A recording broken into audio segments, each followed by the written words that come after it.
preclaro masón, Paz Gran Maestre del Gran Priorato de Templario del Brasil, de España también, Gran Maestre de Honra del Gran Priorato del Perú, quien fue uno de los grandes impulsores de la fundación del templarismo y del Gran Priorato en el Perú. Él con su voluntad, su bonomía, su cariño a estas tierras, fue uno de los que hizo posible que este sueño de un puñado de miembros del Arco Real se hiciera una realidad que estamos viviendo en este momento. Santiago, además de ser un preclaro masón, ostentando todos los grados de la masonería simbólica en los ritos de York, en el rito escocés antiguo y inaceptado y en el rito certificado. Es también abogado ilustre, él ejerce en la ciudad de Madrid, y el día de hoy tendrá a cargo la disertación sobre filosofía del grado templario. Qué mejor que él para darnos una charla y luces sobre esta temática que es tan importante para la evolución en el conocimiento de todos los miembros de nuestra institución. Adelante, excelentísimo y soberano gran maestre Santiago Ansaldo, tenéis el uso de la palabra.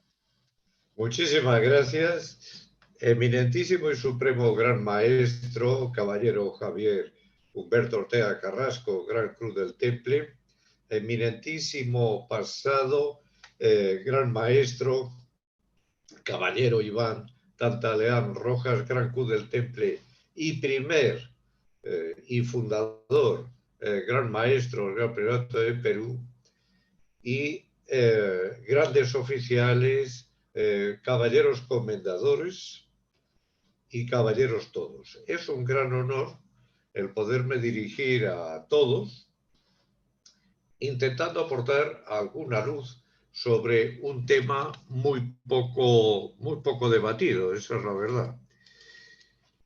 No voy a, que es el tema de la conferencia, es esoterismo templario. Lo que sí os puedo decir es que he intentado hacerlo didáctico y con todo cariño, porque tengo mucho cariño por vosotros, por Perú, de siempre, no de ahora.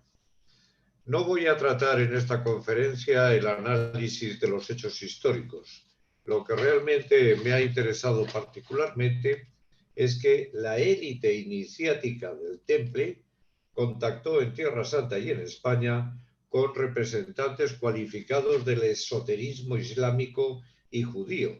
Contacto que sirvió para revitalizar y darle un nuevo giro al esoterismo cristiano. O sea, a su espiritualidad más profunda y universal, que es el fundamento interior de la religión cristiana, es decir, su base metafísica iniciática. Del esoterismo islámico conocieron el sufismo y la hipnosis chiita, y del judío la cábala. Ahora voy a pedir, Gabriel, que pongas la diapositiva número 2. Bien, aquí veréis en una pequeña introducción algo que ha aparecido, que a lo mejor ya lo conocéis recientemente, que es un Crop Circle en un campo en el sur de Francia, que es exactamente la cruz templaria. Algo rarísimo que algún día a lo mejor sabremos por qué. Por ser imposible en el tiempo normal de una conferencia poder trasladar la información sobre aspectos fundamentales, pues como son el exoterismo con X y el esoterismo con S, que ya hablaremos luego. Hablar de la doctrina interior, del cristianismo primitivo y de los esenios, de la gnosis, de cátaros, judaísmo y cábala, sufismo, centro del mundo y la tradición primordial, la orden de Melquisedec, que todo esto influyó en los templarios. de San Bernardo de Claraval y la regla del Temple, del éxodo templario, luego del desastre, y también el llamado Priorato de Sion, que por ahí ronda. Eso podría quedar para próximas conferencias en el caso de que exista interés por vuestra parte. Análisis simple que hizo de la Orden del Temple René Guénon.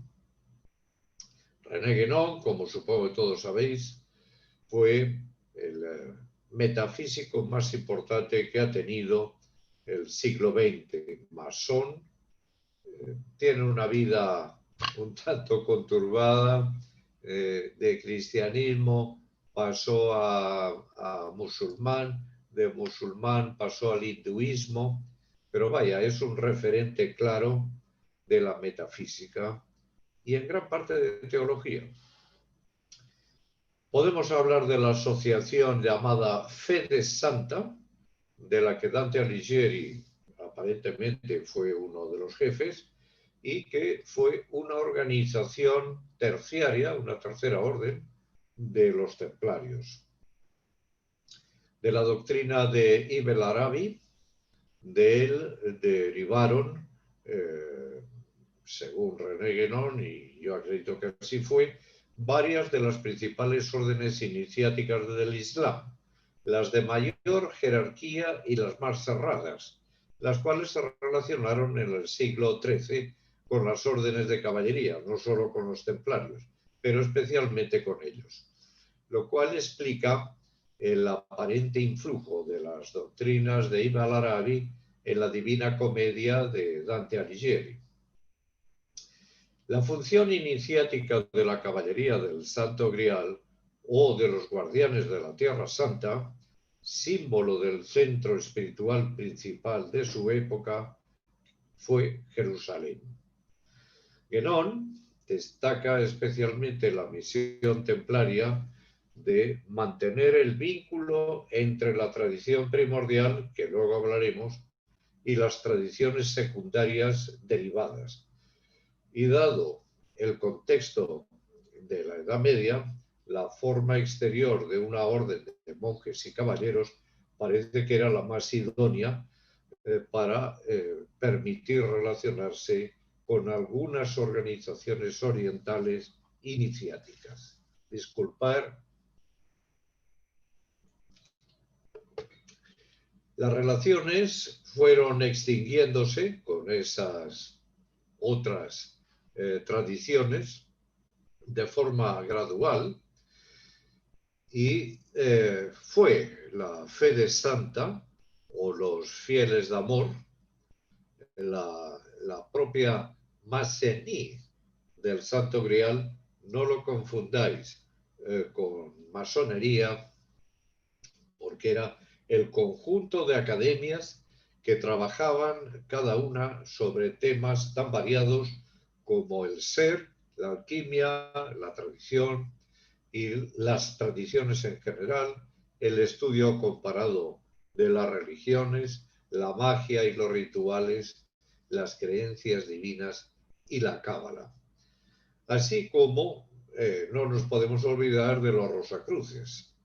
El compañerismo y la masonería operativa tendrían asimismo también una vinculación esotérica con el temple.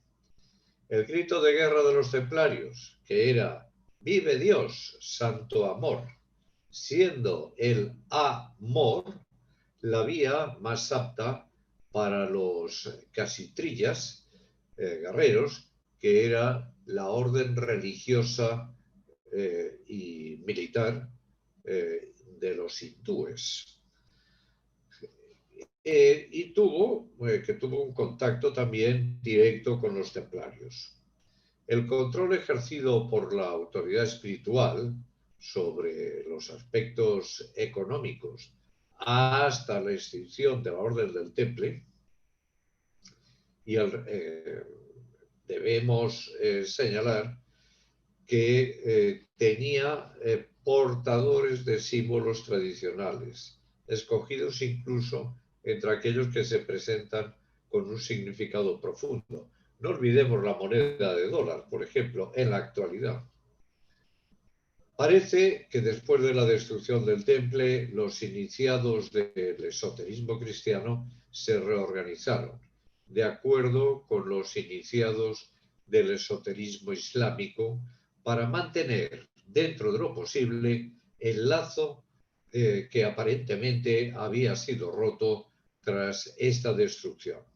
Pero esta reorganización debió hacerse de una manera muy oculta, invisible, sin tomar su apoyo en ninguna institución conocida exteriormente, pues no nos podemos olvidar que en aquella época existía la Santa Inquisición. Vamos a hablar de esas ramas paralelas o órdenes terciarias que los templarios precisaron. Ellos necesitaban diseminar su mensaje a aquellos que lo sabían entender. Es así como nacen dos ramas paralelas de los templarios. La cofradía de los constructores de las catedrales templarias, la más senil del Santo Grial, que insertaban extraños símbolos, figuras, inscripciones en sus obras, y la Fede Santa, que se dividía en grupos. Así, por ejemplo, dentro de la Fede Santa, de esa organización, tenemos escritores como Wolfram von Eschenbach, Giovanni Boccaccio, Francesco Petrarca, Francis Bacon, así como Miguel de Cervantes y William Shakespeare. Y entre los pintores, pues tenemos a Da Vinci, a Leonardo y a Nicolas Poussin, entre otros. Trovadores, que en la Edad Media fueron fundamentales. Pues tenemos a Chrétien de Troyes, que es el más famoso de los trovadores templarios. Todos ellos aportaron a Europa, con su aparente arte banal, para el común de las personas, pero no para los iniciados, esa filosofía oriental y judaica que nos fue tan importante. A los templarios se les considera un vínculo para llevar pues, esa mística islámica a Europa. Sus deberes militares fueron los que los obligaron a familiarizarse íntimamente con aquellas creencias, y es posible que conocieran las ideas y las prácticas de los sufís, fundadas como estaban en muchas de las mismas tradiciones neoplatónicas que alimentaron el misticismo cristiano y se infiltraron en la élite de la orden. En esa élite pasó a miembros laicos de la cofradía de la orden conocida como la Fede Santa. Las conexiones de Dante con los templarios podemos verlas en la Divina Comedia, que representa la iniciación del propio Dante en la Fede Santa. Ciertamente la obra contiene consideraciones simbólicas relacionadas con los templarios y el templo. La Fede de Amore, los fieles del amor, que también era organización que esta dependía de la Fede Santa, eran un grupo de poetas que eran espíritus que escuchaban, que luchaban por idear un código de vida que tuviera, por un lado, las ideas caballerescas de nobleza, al tiempo que dependía de la virtud personal en lugar de la riqueza y la crianza heredada, y que preservaba las aspiraciones espirituales sin exigir una vida de retirada del celibato. Formaron una hermandad cerrada y se trataba mediante la transmisión de un secreto deliberado o lenguaje simbólico que los iniciados pudieran entender automáticamente. Los templarios pueden haber aportado a la Fidelio d'Amore, por ejemplo, la tradición del Templo de Salomón como la morada de la sabiduría. De hecho, puede haber habido una alianza entre los Fedeli d'Amore y los propios templarios. ¿Cuáles fueron las influencias recibidas por parte de los templarios? Recordemos que el esoterismo con S es lo que capta la metafísica, entendida esta no en su ámbito filosófico, sino en su sentido primigenio, de lo que está más allá de la física de las formas. Esto es, los principios de carácter universal, los cuales se manifiestan en un descenso gradual a modo de emanaciones en la cosmología y en la psique humana. Desde Pitágoras, en lo que respecta a Occidente, se ha dado una doctrina exotérica con X para el público en general y otra esotérica con S para una minoría que estaba cualificada para recibirla. El aspecto esotérico de la religión, conocida exotéricamente por los profanos, lo suministraban especialmente los llamados misterios. Y viene del misto griego, que es mudo o secreto, y se refiere evidentemente a la obligación de secreto que mediante el juramento se pedía al iniciado. ¿Existió realmente un exoterismo templario o ha sido creado en los 2 últimos siglos por neotemplarios, ocultistas y simbólogos? Yo creo firmemente que existió un círculo templario plenamente iniciático, reducido sí, pero real y con un profundo conocimiento hermético y alquímico teórico y práctico.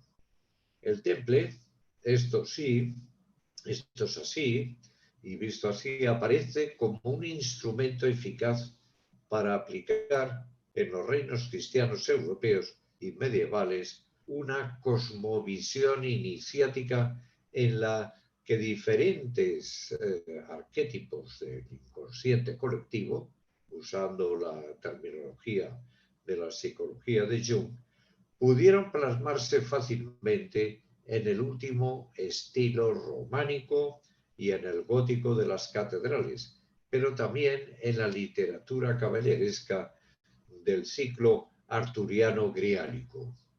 La cúpula iniciática rectora del temple conocía la cábala judía, la alquimia hermética, los evangelios gnósticos, el neoplatonismo, el sufismo islámico y hasta alguna influencia del Oriente Lejano, probablemente. Es decir, conocieron lo mejor de lo mejor del esoterismo, y eso es lo que me atrae a mí personalmente de ellos. El círculo de iniciados del temple protegió las cofradías de constructores para que pudieran expresar el simbolismo esotérico en templos, en los edificios, y en puntos que se construyeron además en puntos energético-telúricos, combinándose así ambos componentes para propiciar una elevación del alma y del espíritu, un estado alterado de conciencia, un mejor aprovechamiento de la psique y del hemisferio derecho cerebral. Esta iniciación afectó inconscientemente a la mayoría de las personas que observaron las figuras labradas en los capiteles, en los canecillos, en las propias cristaleras, y todavía sigue viva esa magia en muchos lugares góticos. Este simbolismo pétreo posibilita que nuestro yo consciente pueda contactar con el inconsciente colectivo y sus arquetipos, teniendo como mediador a un arquetipo muy específico, el ánima, en el caso del hombre, y el animus para la mujer. El ánima es lo que Goethe llamaba eterno femenino, es la mujer interior, la Beatriz de Dante, un núcleo energético muy poderoso que guía al hombre en su búsqueda interior de su verdadero centro, el llamado sí mismo, la chispa divina que todos llevamos dentro. La Virgen María cumple esta función arquetípica y también la de gran diosa madre, y aquí me atrevería a decir que, si me permitís, queridos peruanos, caballeros, sería el caso de Pachamama o Machapapa, Pachamama creo que se llama, y si no me corregís. Los templarios iniciados lo sabían, y de ahí también que promovieran las leyendas del Grial y del rey Arturo, y que protegiesen a los Minnesänger germanos, que eran los trovadores germanos, y los trovadores de la Occitania, de la zona francesa. Ese tipo de iniciación está propiciada por el simbolismo y el teleurismo de los enclaves templarios. Los alquimistas y hermetistas en general utilizan una terminología incomprensible para el profano cuando se refieren a la transmutación de la energía sexual y psíquica en pro de una expansión del yo y una integración lo mayor posible de este con el centro rector de la psique, el cual, por ejemplo, está simbolizado por rosetones en algunas catedrales. Es una meta espiritual, en definitiva, que podemos, a grosso modo, y por simplificar, encuadrarla en la denominación de la filosofía perenne. En la concepción iniciática tradicional de René Guénon, con la desaparición del temple, se extinguió en gran parte la comunicación iniciática entre Occidente y Oriente.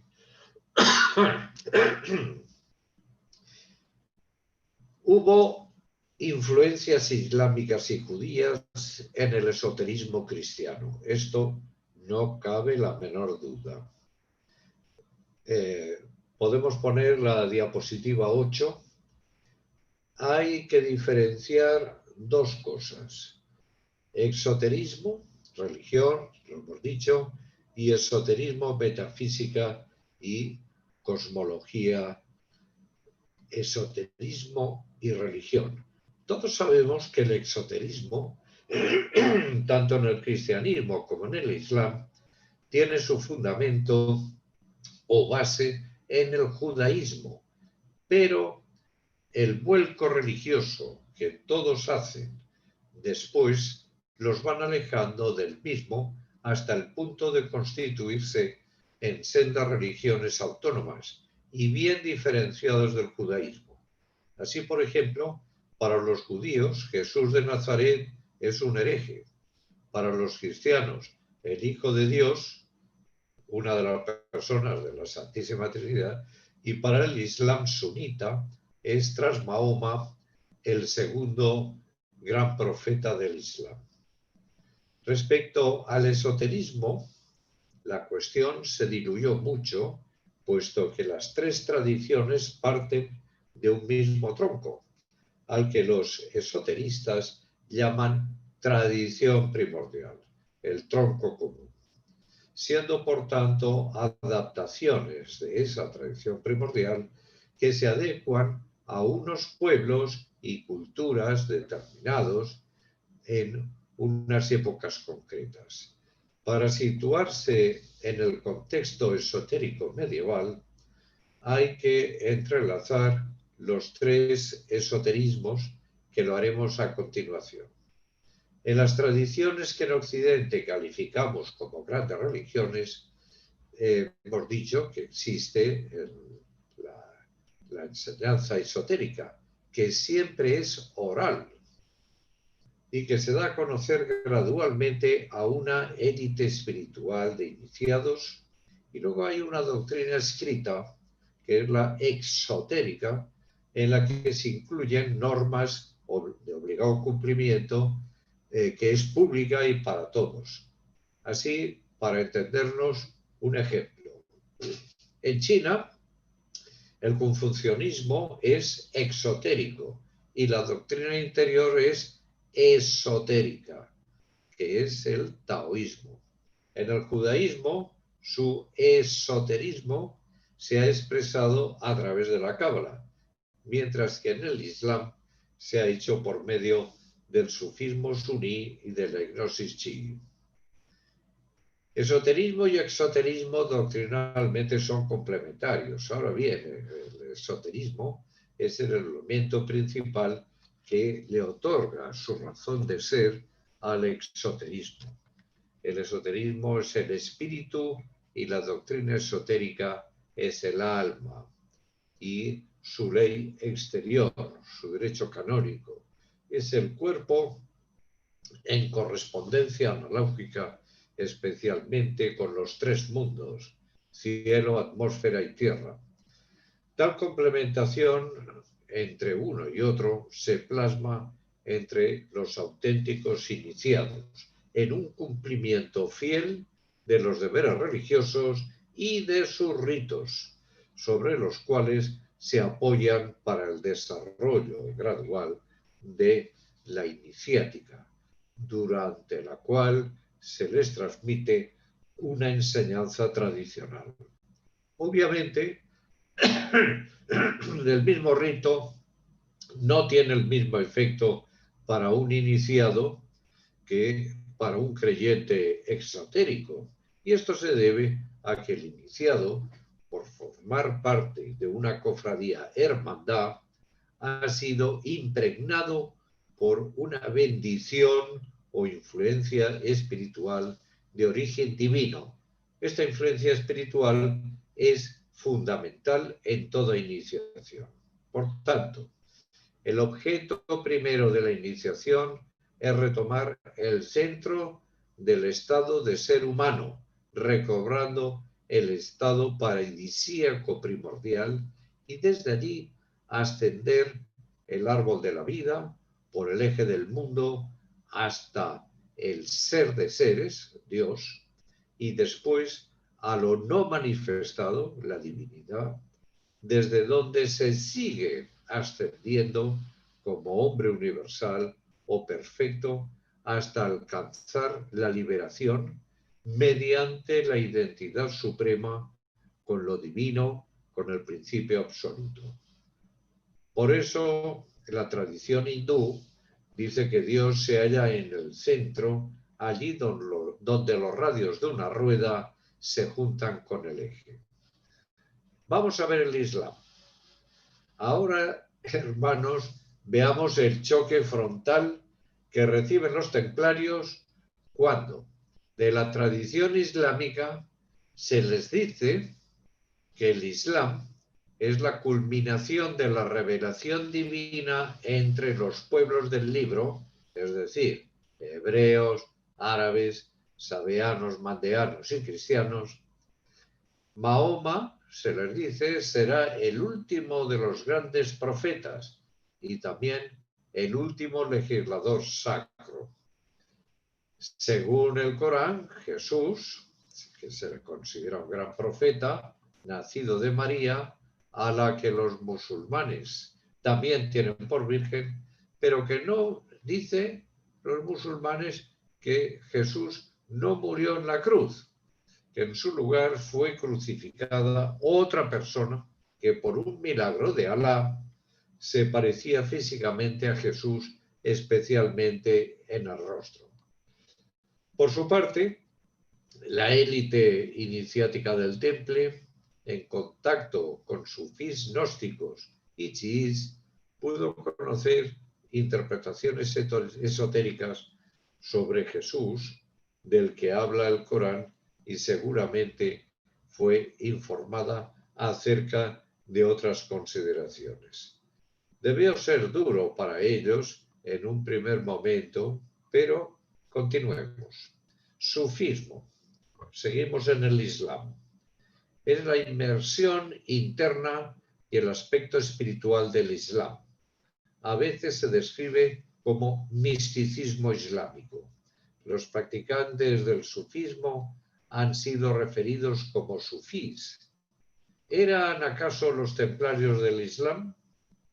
En el siglo XI, el Islam estaba en su pleno apogeo y expansionismo, y a diferencia de la religión católica, verdadera estructura monolítica, incapaz de progresar y de abrirse a nuevas corrientes ideológicas, los seguidores de Mahoma ya habían canalizado las diferentes líneas de pensamiento dentro de su férrea religiosidad en sectas como los chiitas, los sunitas, ismailitas, nizaríes, no confundir con nazaríes, y otras muchas.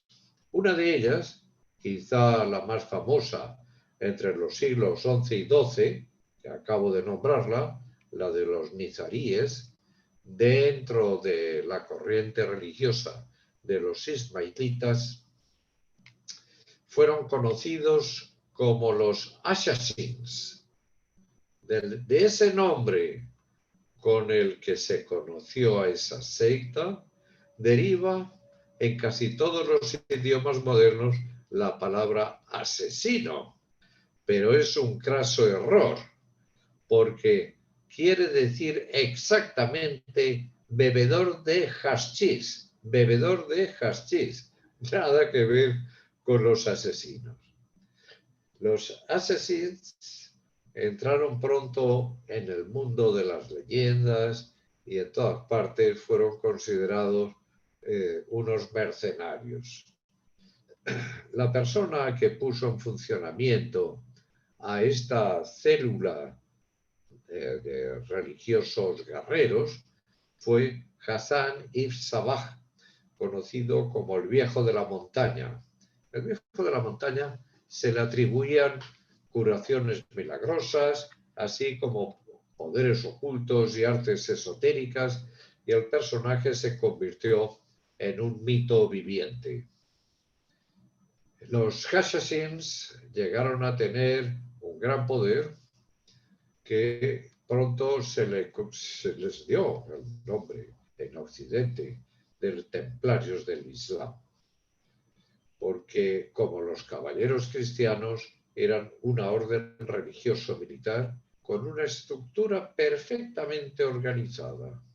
Tuvieron una relación muy grande con la orden del Temple y llegaron hasta firmarse entre ambas órdenes documentos de colaboración y amistad. Ahora hablaremos del judaísmo y de la cábala. La cábala es una corriente de interpretación mística y alegórica del Antiguo Testamento. El concepto refiere el conjunto de doctrinas que mediante el esoterismo y el cumplimiento de ciertos preceptos pretende revelar el mensaje de Dios y del mundo. Por lo tanto, es una herramienta para desvelar y entender lo oculto de textos sagrados de cualquier religión, no solo de las del libro. Los orígenes más remotos de la cábala se remontan a la diáspora helenística del siglo I a.C., aunque en realidad el desarrollo se produce en el siglo XII mediante Shimon Bar Yochai, que vivió vivió entre las épocas del primero y el segundo siglo, explicó en el Zohar, el libro del esplendor, que del seno del Todo Supremo, denominado Ein Sof, irrumpió un rayo de luz que originó la nada, por lo tanto, el comienzo. En concreto, al analizar la Cábala, hay que tener claro que la misma parte de dos principios o pilares fundamentales, el deseo de otorgar y el deseo de recibir. Todo ello sin olvidar tampoco otros puntales de gran valor, como serían lo vital, el aliento, la unidad, el espíritu y la vida. Todo esto que estoy hablando fueron influencias que vivieron y adquirieron los templarios. A la hora de estudiar la Cábala es imprescindible saber que habrá que seguir una serie de pasos. Esto es fundamental para que quiera profundizar en ella. En concreto, habrá que proceder a leer y estudiar los textos en este orden exacto. El Sefer Yetzirah, que es el libro de la formación, el Zohar, es el libro del esplendor, y también el llamado árbol de la vida con sus 22 caminos. La concepción moderna de la Cábala indica que este sistema fue dado a la humanidad por Dios sin ninguna precondición. La doctrina cabalística sostiene que el universo funciona según principios que, si son entendidos y aceptados por el ser humano, logran mejorar la vida y permiten alcanzar la plenitud. Los templarios también fueron influidos por la tradición céltica y, obviamente, no cabe la menor duda, por San Bernardo de Claraval, su mentor. Bernardo de Claraval nace en un castillo feudal en Francia en el 1090, siendo sus padres miembros de la alta nobleza de Borgoña francesa. Estudia dialéctica, metafísica, estudia humanidades, teología, música, gramática, retórica, etc. Y ingresó en la Orden del Císter. En 1115 se le nombra prior de Clairvaux, o sea, de Claraval, quiere decir Valle Claro, de donde procede ese apelativo de San Bernardo de Claraval. Conforme a las reglas del ideal caballeresco, Bernardo hizo de la Virgen su dama. Fue un gran impulsor del culto a María, a la que llamó Notre Dame, Nuestra Señora, Nuestra Dama, y la consideró de manera simbólica como una mediadora que permitiría la asociación, la ascensión por la pureza y humildad, y una intercesora a través de la cual el alma se transforma en esposa mística y madre de Cristo. De hecho, también calificará a María como el templo, tabernáculo del Hijo de Dios, al encontrar en ella el vaso sagrado o santo grial. O sea, Tabernaculum Dei Templum Filii, la escalera, la montaña, la madre de la vida, la causa del establecimiento de la unidad. Disculpad. A Bernardo de Claraval, como a los propios templarios, se les atribuyeron conocimientos de la tradición druídica. No hay que olvidar que los celtas proceden de Oriente, y Bernardo, como los templarios, sabía que las raíces primordiales de muchas de las referencias sagradas del occidente cristiano venían y procedían de su mano. Bernardo, por ejemplo, utilizaba un sello que llevaba en el dedo indicador, que representaba una serpiente escapando de un vaso roto, lo cual es otra cosa, no es otra que la representación de una sierpe druídica, símbolo de las corrientes telúricas. El vaso roto representa el rechazo de las cosas materiales y terrestres, es decir, del tesoro que supuestamente contiene. Y tradicionalmente se ha representado a San Benito, fundador de la Orden del Temple, sosteniendo un vaso roto de donde escapa una serpiente. Esos dos símbolos muestran veladamente la continuidad de la influencia de la vieja tradición druídica, que ayudó mucho al cristianismo naciente y encontró en la organización de este un refugio seguro y discreto. Sin ir más lejos, podemos llegar a las interpretaciones que se han ocultado, como por ejemplo la del simbolismo trascendente del número 3, que conocemos por la referencia a la Santísima Trinidad, que los templarios observaban en sus reglas cuando se ponía a luchar 1 contra 3 o comulgar 3 veces al año. Podríamos seguir con ello. Hay una gran influencia druídica, céltica, en la religión cristiana y en los templarios. Por ejemplo, Louis Charpentier señala un curioso dato. Algunas iglesias de las encomiendas que conservaban la advocación de Nuestra Señora del Temple, todavía en el siglo XVII celebraban las 3 misas anuales obligatorias. No es fruto de la mera casualidad que el número 3 se repita en otras formas religiosas tradicionales, en otras corrientes filosóficas, como en la ancestral tradición céltica,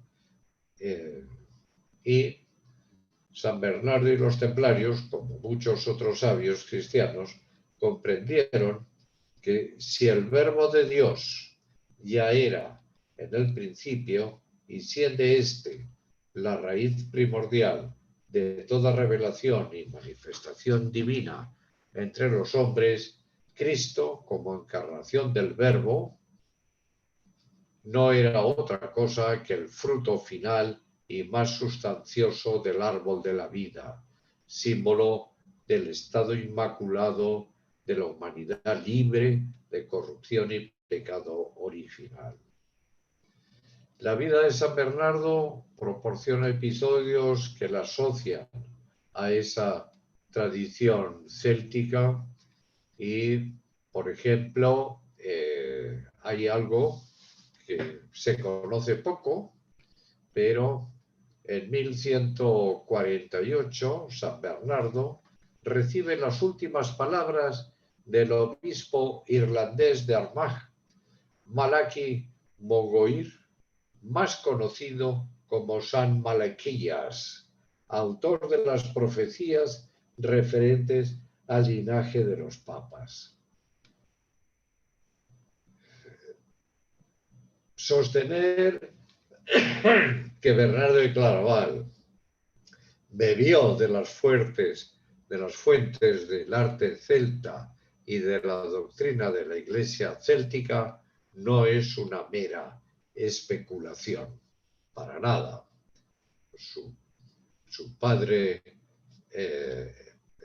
padre espiritual de la milicia de Cristo, que no fue San Bernardo de Claraval, lógicamente esta milicia también fue influenciada por los celtas y su tradición.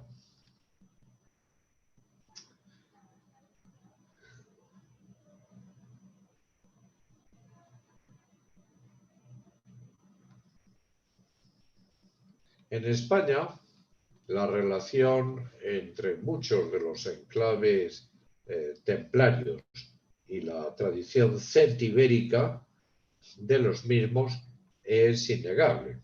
La Orden del Temple le debe su magistral de Laude Novae Milite, ad milites templi, la loa a la nueva milicia, a los soldados del Temple, a San Bernardo. Y es más que una semblanza y elogio a la figura del nuevo caballero templario, esta obra representa el más bello exhorto, aliento, estímulo y ánimo jamás escrito desde que San Pablo, precursor ideológico del soldado de Cristo, definiera la acción apostólica como un combate. Hemos hablado antes de la tradición primordial y hablaremos ahora de ella y de las tierras santas en plural. Los textos de las grandes tradiciones exponen una antropogonía, que es la clase de relato de carácter mítico religioso sobre el origen del hombre, su creación, surgimiento y por extensión su cultura.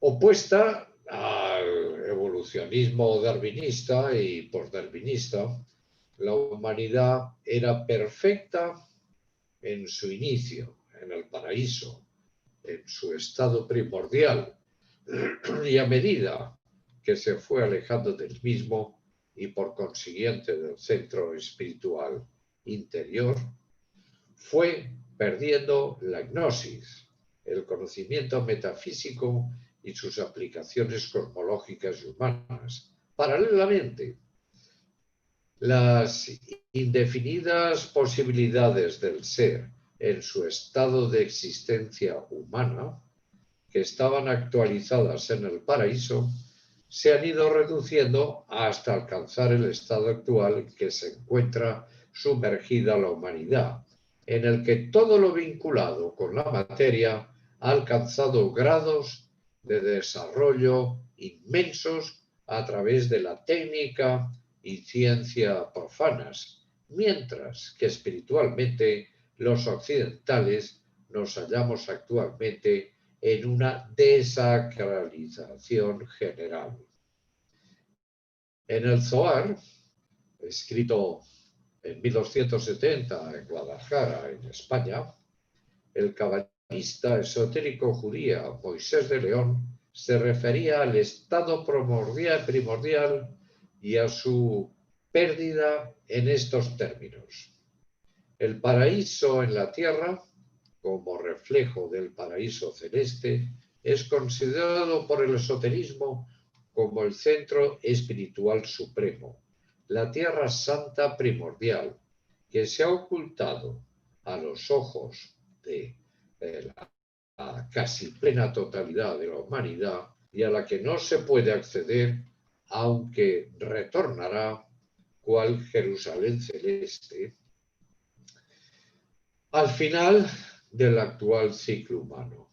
Para analogía simbólica, todo centro espiritual secundario, que antes al principio hemos hablado, que desciende iniciáticamente del centro supremo, del primordial, se considera también como tierra santa.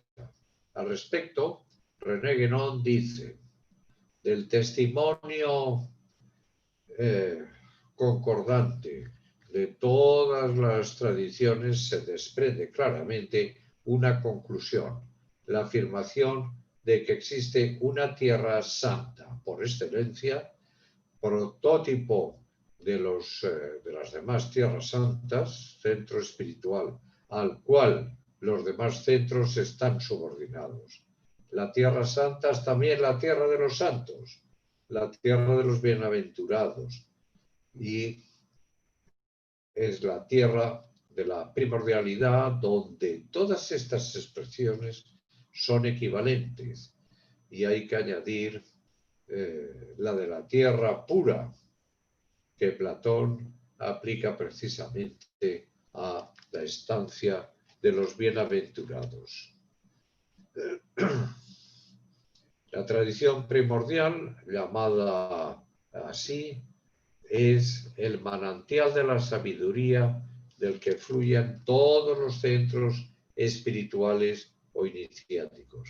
Esa sabiduría ya adaptándose a cada pueblo y periodo prehistórico e histórico, tanto en su formulación exotérica, la religiosa, como la esotérica, la metafísica, siendo complementarias a ambas formulaciones, siempre que no se caiga en ninguno de sus extremismos. El cristianismo primitivo surgió como una vía iniciática en el seno de una hermandad o cofradía. De ahí que no precisara de ninguna legislación ni derecho canónico propio, puesto que su ámbito de actuación era esotérico con X y no exotérico con X. Por tanto, la primitiva comunidad cristiana debió configurarse como una organización cerrada o reservada en la que no todos eran admitidos, sino que solamente lo era aquel que poseyera cualificación necesaria para recibir válidamente la iniciación bajo la forma llamada crística. Los templarios, tanto en Tierra Santa como en España, pudieron conocer de primera mano el esoterismo islámico. Este último solamente interesaría a la élite iniciática del Temple. El esoterismo cristiano medieval, en lo que concierne a la época histórica de la existencia de la Orden del Temple, se aglutinó en torno al hermetismo. El ámbito iniciático hermético se limitaba a los pequeños misterios y los iniciados pudieron realizar ritos con los sacramentos, siendo estos el soporte para el trabajo iniciático en sí. De modo que los sacramentos, la Eucaristía, por ejemplo, no tendrían únicamente una aplicación exotérica, lo que podría explicar la relevancia que tiene en el ciclo literario greálico medieval. Estas consideraciones de conocer, que conocemos por parte de Guénon, son congruentes con el punto de vista del esoterismo islámico, tanto para el sufismo como para la gnosis chií. Todo es para que ambas corrientes espirituales islámicas, el cristianismo, fue una suerte de vía iniciática de la tradición mosaica. El conocimiento de las corrientes islámicas debió influir enormemente en la élite templaria. Los chiíes predicaban la unión de la autoridad espiritual y el poder temporal, que al final lo que pretendía la orden en Europa. Misión imposible, otra causa fundamental para su desaparición. El cristianismo original nunca pretendió convertirse en un movimiento religioso distinto del judaísmo, sino que surgió como restauración perfeccionante de la antigua tradición mosaica. Jesús dijo: yo no he venido a cambiar una iota de la ley, sino a hacerla cumplir. Cumplir la ley, esto es perfeccionar la ley externa de los seguidores del judaísmo, por la que la revelación inspirada de la ley interior, eso era fundamental, pero no era para ser cambiado. Pablo de Tarso es más importante, dice, ajustarse a esta ley interior que a la ley externa, porque la antigua ley ha sido derogada por la nueva. El Temple fue el guardián de Tierra Santa. Cada tradición ortodoxa, conforme a la doctrina metafísica y cosmológica, proviene del centro espiritual supremo, cuyo origen es el Verbo Divino y tiene una sede rectora de la que emana su autoridad espiritual y su poder temporal.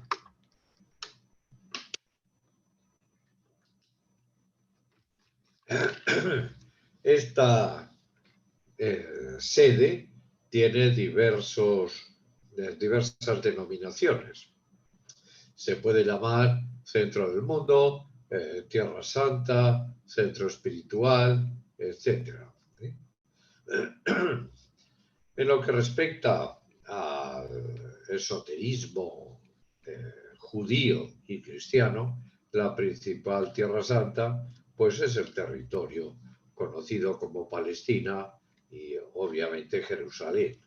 Para el Islam, Jerusalén es un centro espiritual secundario, siendo llamada la Ciudad Santa, pues la orientación geográfica y espiritual de sus rezos y súplicas diarias es cuidado, la Kaaba. Jerusalén fue la primera ciudad santa de los musulmanes, pero luego, por indicación de Alá, el profeta se orientó hacia la Meca. Como es arriba, es abajo, dice la máxima hermética de la tabla esmeralda.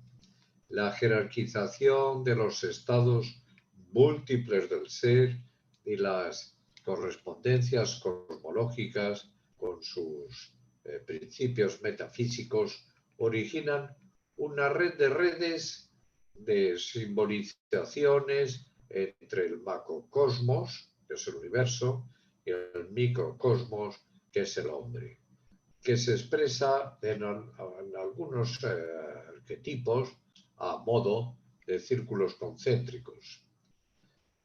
Así, por ejemplo, el Templo de Salomón, del Monte Moria, en Jerusalén, es un centro espiritual porque en su interior reposó el Arca de la Alianza cuando la Shekinah divina estaba en ella. Hoy, aparte de desconocer dónde se encuentra, la Shekinah abandonó el arca, por lo tanto, es un simple objeto. El Islam, Jerusalén y las tierras que lo rodean, citadas en el Pentateuco, para el Islam también son consideradas como una tierra santa, siendo su corazón la roca cimera del Monte Moria, sobre la que se edificó el Templo de Salomón. Desde allí, Mahoma ascendió a los cielos y, además, en el Islam se cree que los grandes profetas rezan periódicamente dentro de la cúpula de Al-Aqsa, que los templarios, durante el tiempo que estuvieron en Tierra Santa, fueron los que se hicieron cargo de la cúpula del temple.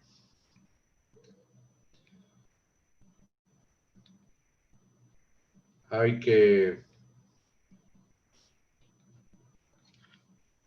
que recordar a Melquisedec, el rey de Salem, sacerdote de Dios Altísimo, que salió al encuentro de Abraham cuando él volvía de derrotar a los reyes, que le bendijo y a quien Abraham dio el diezmo de todo el botín, que es primeramente, según el significado, de su nombre, Rey de Justicia, luego Rey de Salem, es decir, Rey de Paz, que no tiene padre ni madre, sin genealogía, que no tuvo ni principio ni fin de su vida, pero que se ha hecho así semejante al Hijo de Dios. Este Melquisedec permanece sacerdote a perpetuidad. Bueno, pues hay que hablar de Melquisedec porque también en el Islam se le considera igual, con las mismas cualificaciones, y se le denomina el imán oculto. Todas estas nociones son fundamentales para comprender qué nos referimos al hablar de Tierra Santa. Tierra Santa y los guardianes de Tierra Santa. ¿En qué consistía tal función del temple de guardianes de Tierra Santa? O sea, guardianes del centro espiritual, de la tradición esotérica. En primer lugar, se advierte que hay que distinguir entre mantenedores de la tradición, cuya función es la de conservarla y transmitirla, y los que reciben solamente de ella, en mayor o menor grado, una comunicación. En esta diversificación de funciones, los guardianes están en el límite del centro espiritual, tomado en su sentido más lato, en el último recinto, aquel por el cual el centro está a la vez separado del mundo exterior y en relación con el mismo, ¿no? Por consiguiente, los guardianes tienen una doble función. Por una parte, son propiamente los defensores de la Tierra Santa en el sentido que vedan, que prohíben el acceso a quienes no poseen las cualificaciones adecuadas para penetrar, y constituyen lo que llamamos su cobertura externa, es decir, la ocultan a las miradas profanas. Tal función la desempeñan los guerreros, una élite caballeresca que todos conocemos, que no vamos a entrar en ello, y que se corresponde al poder temporal. Ahora, la segunda misión de los guardianes del Centro Supremo, ese Centro Supremo en Jerusalén, consistiría en asegurar ciertas relaciones exteriores y, sobre todo, agregaremos en mantener el vínculo entre la tradición primordial y las tradiciones secundarias derivadas. Por lo tanto, la responsabilidad era enorme. Ellos eran el nexo entre todas las tradiciones originales, las tres originales y las secundarias.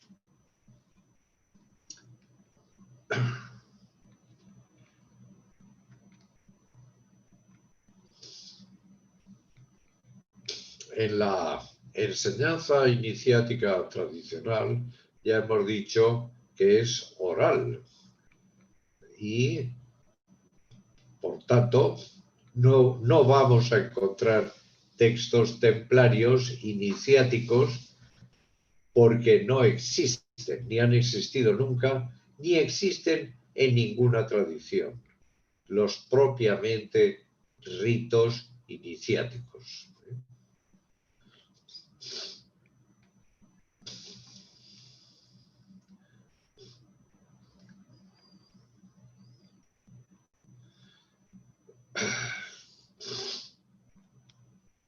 Y ahora os voy a dar mi conclusión, para no cansaros más, que podríamos seguir durante mucho tiempo.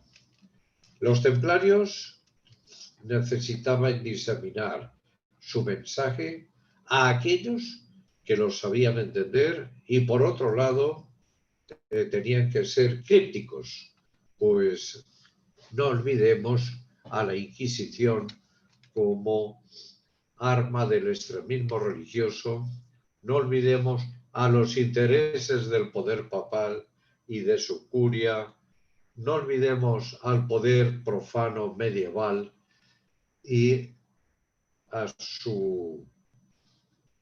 todos ellos en su carrera desenfrenada de opresión contra sus intereses.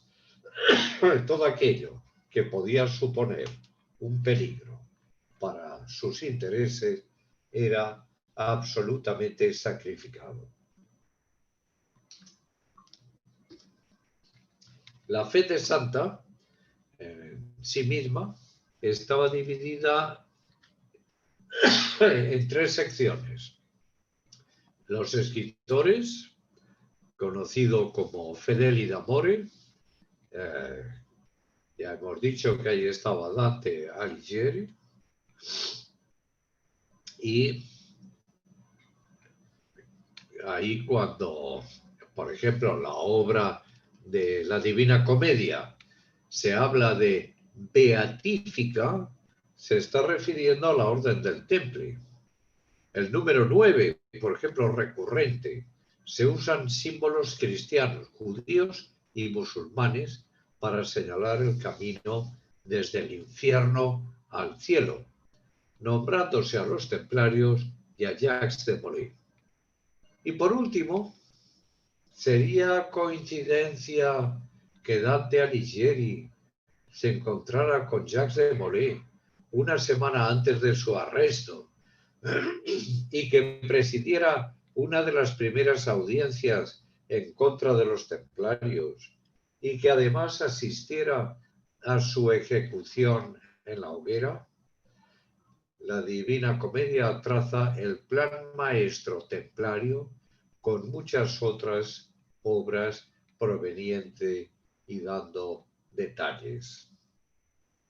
Otro caso similar es el de Chrétien de Troyes, el famoso trovador templario y sus obras.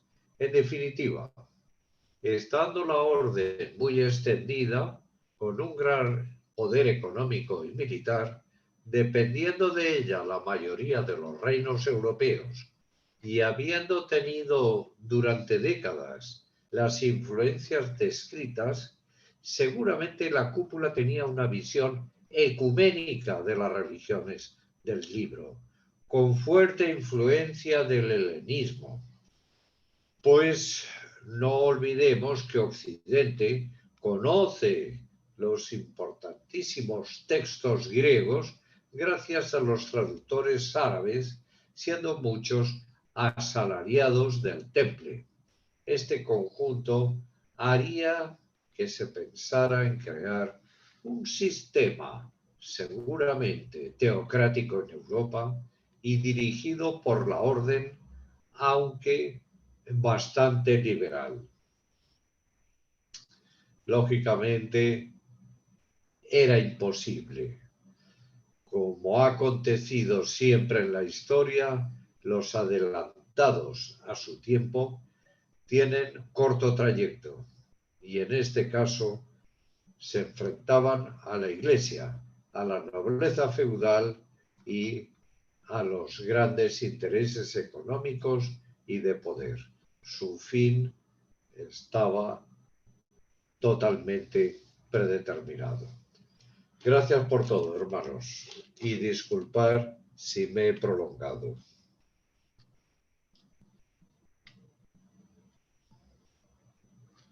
Quedo a vuestra disposición para lo que creáis. Con vuestra anuencia, muy principal, muy excelente compañero. ¿Puedo hacer el uso de la palabra? Por favor. Muchas gracias. Primero que nada, felicitar a nuestro expositor, Santiago Ansaldo de Lerin, gran maestro del Gran Priorato de Brasil, por tan magna disertación en relación a los templarios. Mi interrogante es, más que nada, acerca sobre Fulcanelli. Como sabemos, fue un seudónimo, ya que se utilizó en el medievo para, de repente, ocultar a cierto iniciado que pudo haber existido en esa época acerca de las catedrales. Gran maestre, Santiago, es cierto que este libro, El misterio de las catedrales, encierra bastante misticismo y dentro de ello encierra bastante misticismo acerca de los templarios y de otras órdenes que pudieron haber existido. Esa es mi pregunta, gran maestre Santiago. Gracias. Muchas gracias por la pregunta. Sí, yo lo he leído y lo he releído. Me parece muy interesante y yo creo que puede ser un punto de partida para la investigación.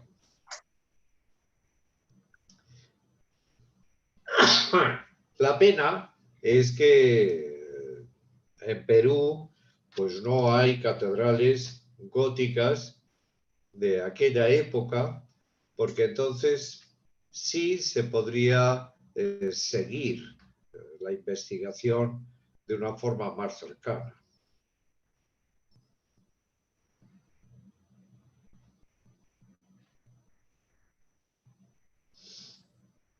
¿Alguien más quiere preguntar algo? Hombre, mi eminentísimo y supremo pasado gran maestro, una alegría. Muchísimas gracias por asistir. La alegría es mía, estuve escuchando con la cámara apagada. Muy bien. Eminentísimo Paz, gran maestre Santiago Ansaldo, en primer lugar, mis felicitaciones por vuestra disertación. Creo que todos estamos totalmente convencidos de que pertenecer a la Orden de los Caballeros Templarios, luego de reminiscencias tan profundas como estas, nos hace tener la certeza que hemos llegado al lugar exacto para poder encontrar todo este marco histórico, teórico, filosófico, con nuestro deseo de ser cada día mejores.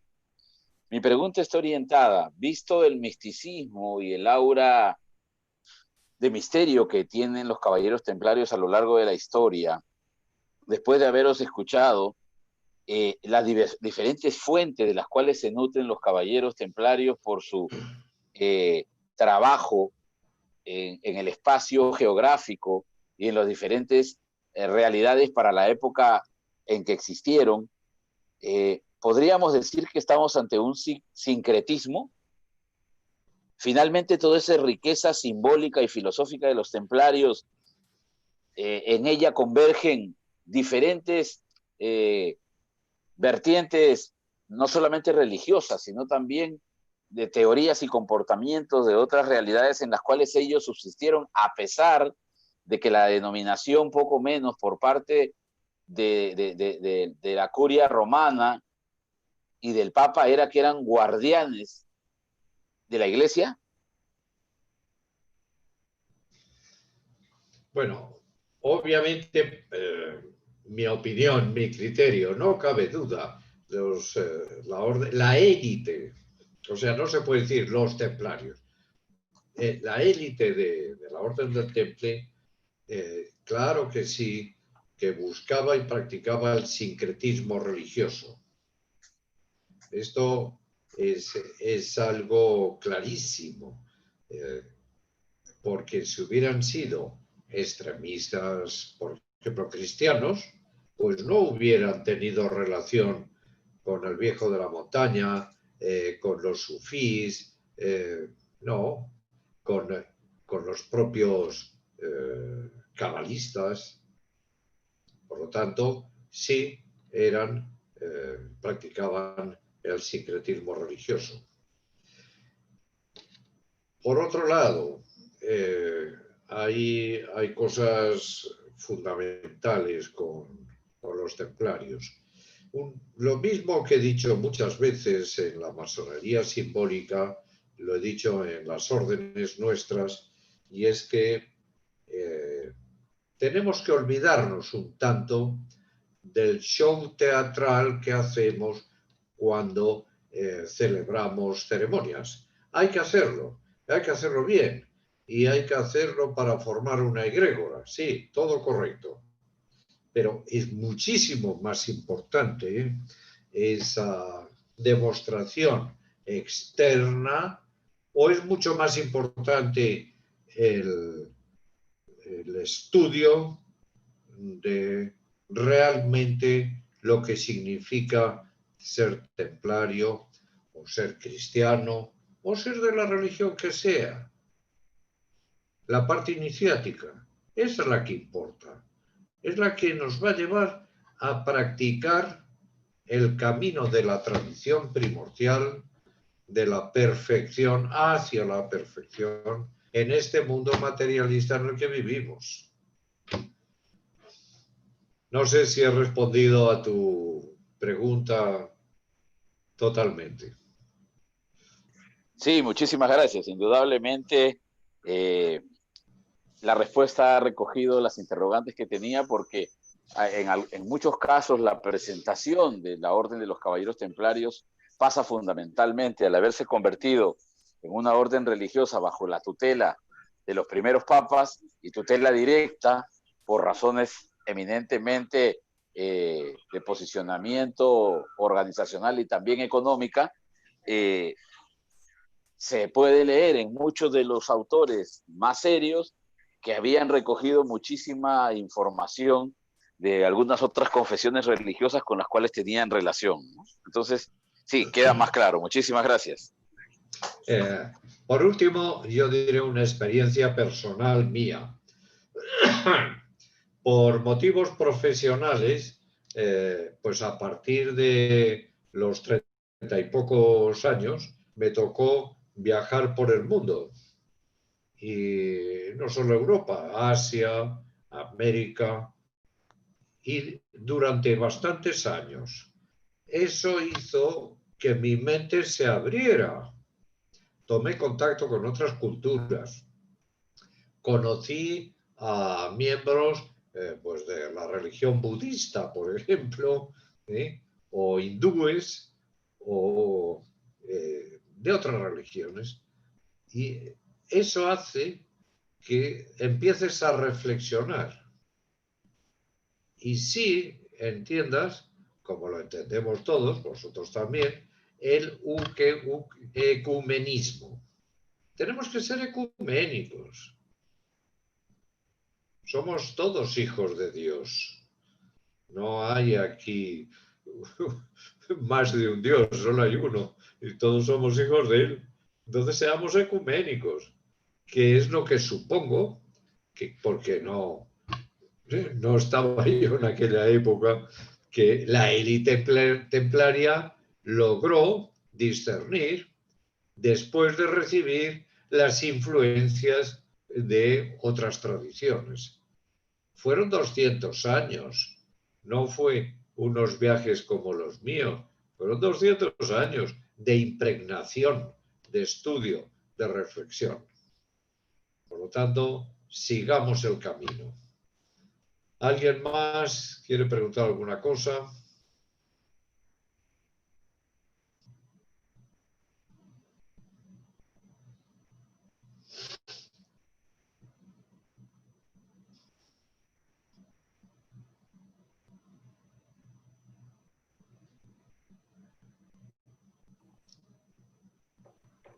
Si me permitís,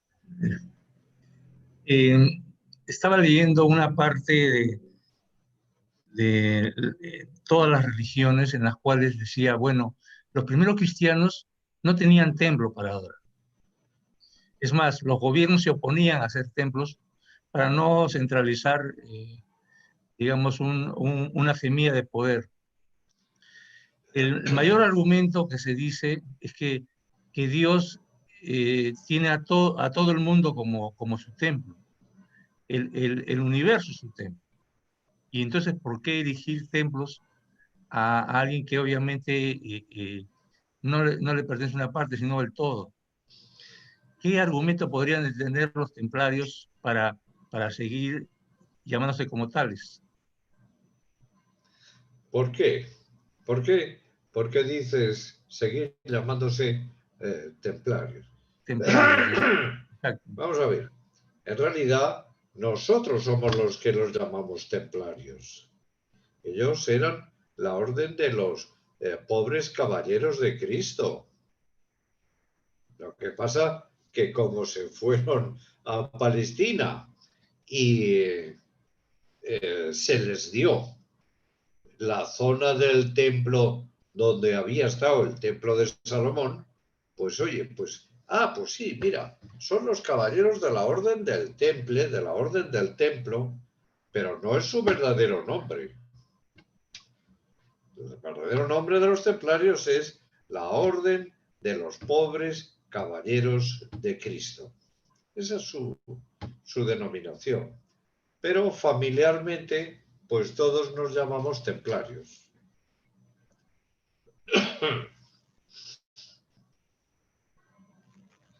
Es más, esta denominación no es de hoy.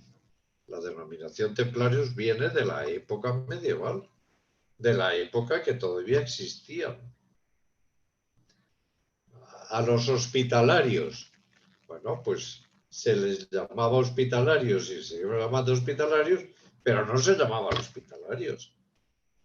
Ahora no recuerdo el nombre exacto, pero orden de tal del hospital. Bueno, pues del hospital, pues hospitalario.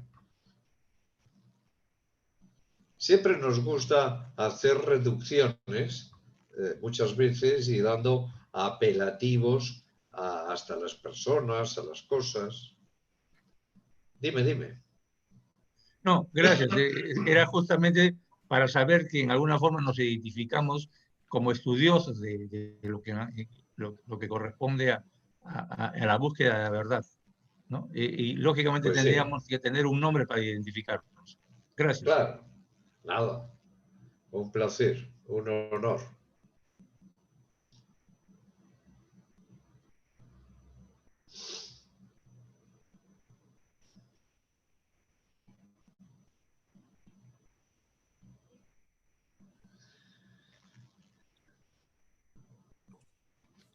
¿Algún compañero que desea hacer uso de la palabra? Este es el momento, puesto que después se darán las conclusiones por el excelente Iván Tantalián. Por favor, hacerlo en este momento. Un momento, solamente yo quisiera decir una última cosa. Estuve hablando con el eminentísimo y supremo gran maestro, caballero Javier Ortega, que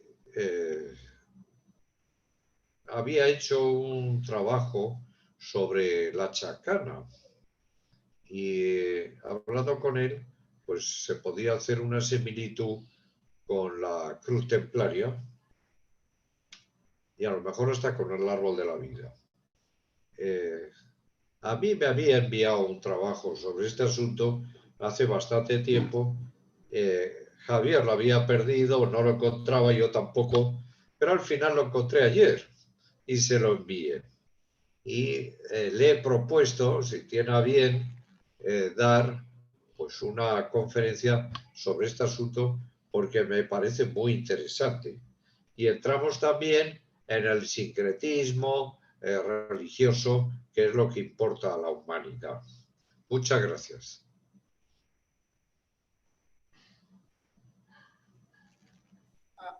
A continuación, dará las conclusiones de la videoconferencia realizada el día de hoy nuestro eminentísimo y supremo gran maestre Iván Tantalián, en ausencia de Javier Ortega por problemas de conexión.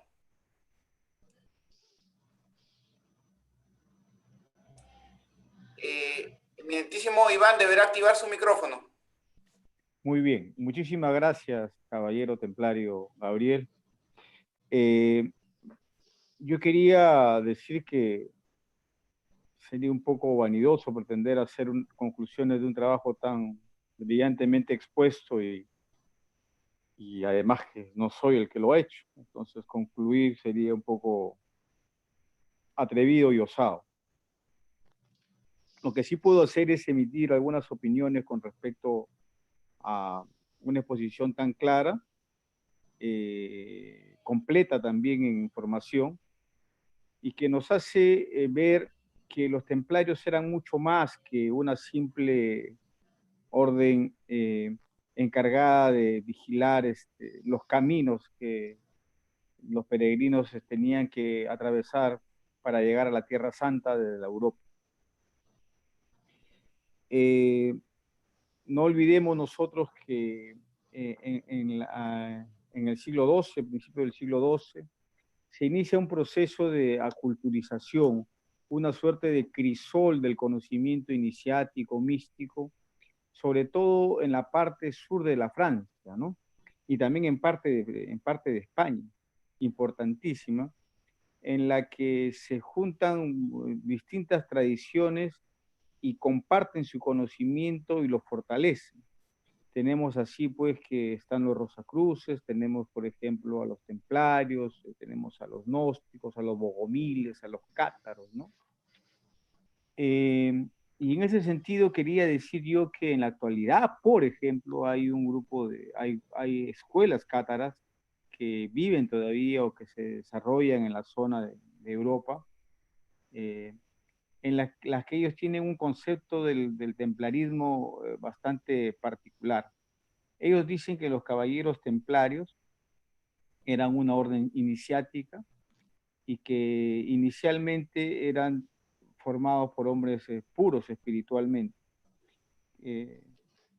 Entonces tendríamos nosotros que entender que esta caballería original es la que se conservó durante los años, pero también pues que como toda organización fue contagiándose de algunas negatividades a las que está sujeta el ser humano y las sociedades humanas en este mundo material. Pero que el origen del templarismo, la esencia del templarismo era básicamente lo espiritual. Lo espiritual. Y que esto ha motivado las persecuciones a las que fue sujeta la orden templaria, y también todas estas maledicencias que tuvo para con ellos la Iglesia católica. Es más, el catarismo actual explica que existe, como sabemos de todas las comunidades, también lo creen así, comunidades iniciáticas, lo que se denomina la fraternidad blanca, que es una fraternidad de seres ascendidos, que son los que colaboran en la formación, mantenimiento, conservación o cuidado del conocimiento iniciático y de las órdenes que corresponden a ella en el planeta Tierra. Y que parte de esta fraternidad blanca está integrada por aquellos, por la esencia de aquellos caballeros templarios que estuvieron en la tierra y que trabajaron en la misma, ¿no? Entonces el templarismo va mucho más allá de una simple orden y es entonces una herramienta, creo yo, como una orden iniciática que es una herramienta para que los seres humanos adquiramos el conocimiento y la práctica necesaria para poder